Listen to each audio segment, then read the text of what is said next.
Hello, readers. I hope you're having a great day. I wanted to talk to you a little bit about something called a reading identity. And when I think about a reading identity, it makes me start to think back when I watch the news and I might hear a reporter say, he's the type of athlete who does da da da, or she's the type of athlete who does this. I think if I hear teacher, she's the type of student who, he's the type of student who, really kind of what they're talking about is an idea called a reading identity. And so sometimes as we grow older, our reading identities change based on our environment, people in our inner circle. And a lot of times, like I said, we're really just influenced by books and authors that we tend to gravitate towards and really enjoy. So one thing I want to teach you today is that it's important to think about the type of books and the authors and even the mode of reading. Do you like to read paper books or do you prefer to read digital books? Because as you grow as a reader, your identity really starts to play into books that you choose, things that you're interested and find out more about. So I'm going to share with you an example of a little activity that I did called a reading timeline, where I kind of stopped and I jotted several books from the beginning as early as I could remember, books that really matter to me or made a difference in my life, positive or negative. I thought about genres that I really liked or disliked, and even authors that made a difference on me. So let me share with you my timeline.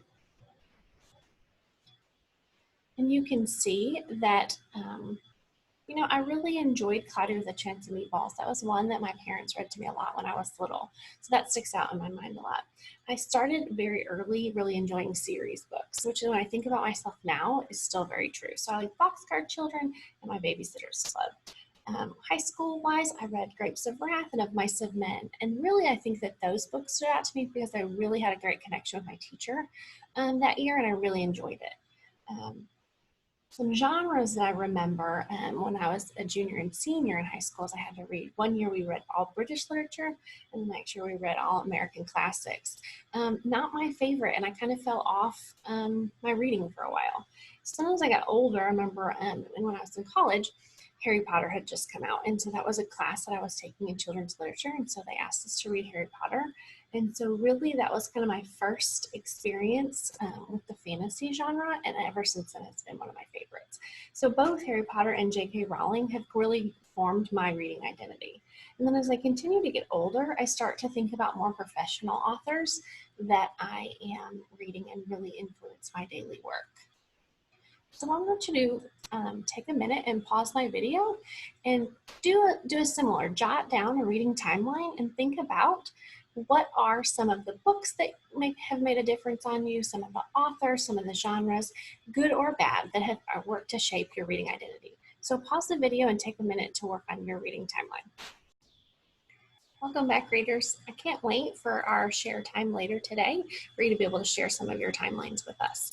So I want you to think about, as you go off to do your independent reading today, to not only pay attention to the types of books, the genres, or the authors that you're choosing, because it really helps it helps to make sure that you really enjoy a book if you're going to be reading for 30 minutes. You don't want something that you don't like. So focus on the types of books and genres and authors that you're choosing in your book selection. Also, as you're off in your independent reading today, remember you can think about things like, maybe I want to ask some questions about my character or the topic that I'm reading about. Maybe I want to jot some predictions that I have. Maybe I want to flag some parts that feel really important to me as I'm reading. Maybe I'm going to keep an eye out for words or phrases that repeat themselves because I know that that's usually important.